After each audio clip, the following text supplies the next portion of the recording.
খুদের ভাত এত স্বাদ কেন, এত মজা কেন?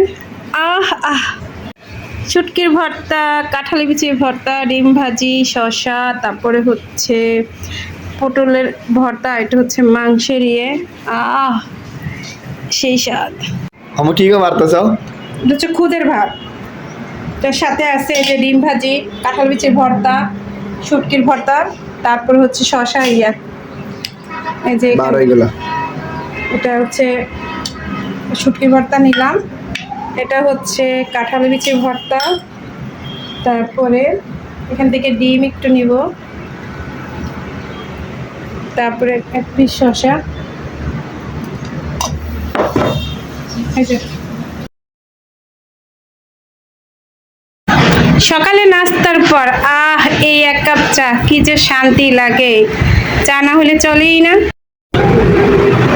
কতগুলা কাঁঠাল, এক গাড়ি কাঁঠাল এখানে। ওয়াও, কি সুন্দর আকাশটা আজকে। সন্ধ্যার ছায়া নামে এলোমেলো হাওয়া। ওয়াও, কত সুন্দর এই গোধূলি সন্ধ্যাটা। সন্ধ্যার ছায়া নামে এলোমেলো হাওয়া।